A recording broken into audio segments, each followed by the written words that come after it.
Hello friends, BK classes Jaipur में आपका स्वागत है। आज मैं आपके लिए इतिहास में लेके आई हूँ मेवाड़ के इतिहास से संबंधित कुछ महत्वपूर्ण क्वेश्चन। चलते हैं क्वेश्चन की ओर।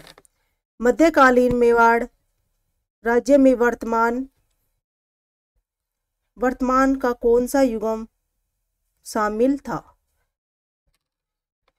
तो इसमें बताया गया है कि मध्यकालीन मेवाड़ राज्य में वर्तमान का कौन सा युगम शामिल था।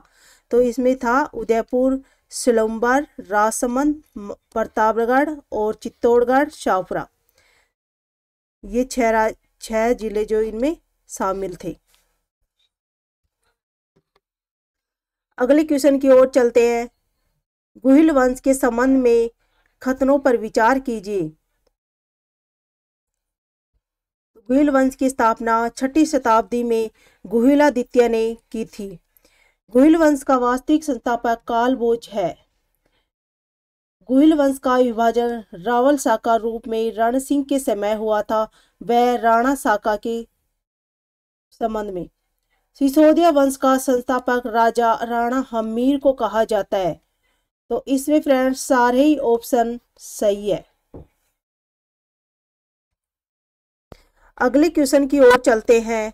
मेवाड़ के महाराजाओं के कुल देवता एकलिंग जी का मंदिर किसने बनवाया था? तो ये बनवाया था कालभोज ने।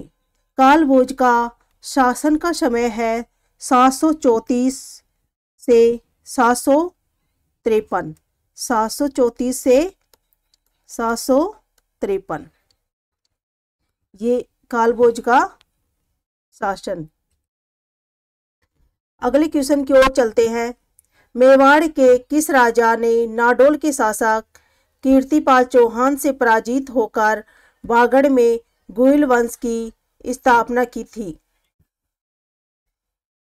तो इसमें पहला ऑप्शन है रावल क्षेम सिंह, दूसरा है रावल सामंत सिंह, तीसरा है रावल कुमार सिंह, चौथा है रावल छत्र सिंह। तो इसमें आंसर आएगा रावल सामंत सिंह। इन्होंने गुहिल वंश की स्थापना की थी। चलते हैं अगले क्वेश्चन की ओर। अलाउद्दीन खिलजी के चित्तौड़ अभियान के संबंध में निम्नलिखित में से गलत है। इसमें गलत पूछ रहा है,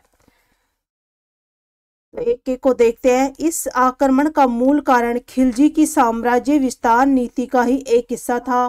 खिलजी ने चित्तौड़ पर 20 अगस्त 1303 ईस्वी को अधिकार कर लिया था। खिलजी ने चित्तौड़ दुर्ग का नाम बदलकर अपने पुत्र खिजरा खां की याद में खिजराबाद रखा था। इस आक्रमण में रावल रतन सिंह के सेनापति गोरा बादल वीर गति को प्राप्त हो गए थे। तो फ्रेंड्स इसका आंसर गलत होगा।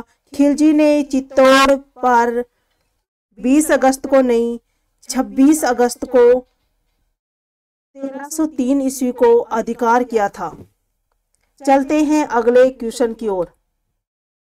मेवाड़ के किस शासक ने मालवा के शासक दिलावर खां गोरी को परास्त करके मेवाड़ मालवा संघर्ष का बीज बोया?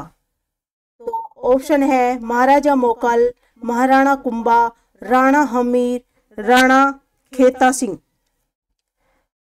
तो इसमें आएगा राणा खेता सिंह, जो कि हमीर का पुत्र था। चलते हैं अगले क्वेश्चन की ओर।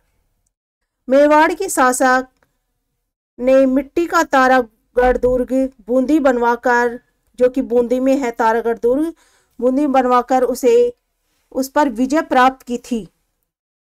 तो ये दुर्ग किसने बनवाया था?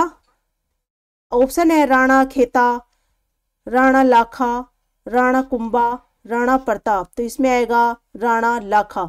राणा लाखा ने मेवाड़ के मिट्टी का दुर्ग बनवाकर उसके ऊपर साम्राज्य स्थापित किया और उन्होंने ये शर्त ली थी कि मैं जब तक इस दुर्ग को जीत नहीं लूंगा मैं अन्न पानी ग्रहण नहीं करूंगा। इसी वजह से मिट्टी का दुर्ग बनवाकर और उसके ऊपर साम्राज्य किया। चलते हैं अगले क्वेश्चन की ओर। मेवाड़ के किस महाराणा के दरबार में जोटिंग भट्ट व धनेश्वर भट्ट नामक विद्वान निवास करते थे? यानी कि मेवाड़ के महाराणा दरबार में जो पहले के जमाने में जो इतिहासकार या नाटककार विद्वान हुआ करते थे, तो ये इनमें भी प्रमुख दो ये है, जोटिंग भट्ट और धनेश्वर भट्ट नामक दो विद्वान थे जो किसके शासनकाल में निवास करते थे? तो ऑप्शन है राणा हमीर, राणा कर्ण सिंह, राणा लाखा, राणा सांगा। तो ये करते थे राणा लाखा के समय उसके महल में निवास करते थे और यही बहुत साहित्य के विद्वान थे और इन्होंने अनेक रचनाएं की। चलते हैं अगले क्वेश्चन की ओर। राजा भोज द्वारा निर्मित त्रिभुवन मंदिर जो कि चित्तौड़गढ़ दुर्ग में है का किस शासक ने पुनः निर्माण करवाकर उनका नाम समाधीश्वर मंदिर रखा था? तो ऑप्शन है राणा कुंभा, राणा लाखा, राणा मोकल, राणा जगत सिंह। तो ये जो निर्मित राजा भोज द्वारा निर्मित जो त्रिभुवन मंदिर जिनके शासन काल में बनाया हुआ था वो चित्तौड़गढ़ में था और इसका पुनः निर्माण किसने करवाया था? जो किया है राणा मोकल। राणा मोकल ने इसका दोबारा से निर्माण करवाकर इसका नाम बदल दिया था और समाधीश्वर मंदिर रखा था। चलते हैं अगले क्वेश्चन की ओर। मेवाड़ के महाराणा मोकल ने किस युद्ध में गुजरात के सुल्तान अहमद शाह को पराजित किया था? तो यह है रामपुरा का युद्ध 1428, जीलवाड़ा का युद्ध 1433, सारंगपुर का युद्ध 1437, बदनौर का युद्ध 1428। तो इन्होंने अहमद शाह को पराजित किस युद्ध में किया था? तो यह है जीलवाड़ा का युद्ध 1433 में। हेलो फ्रेंड्स, तो इस सेशन कैसा लगा? लाइक एंड सब्सक्राइब कीजिएगा और हमें कमेंट में ज़रूर बताइएगा कि ये सेशन आपको कैसा लगा। Thank you.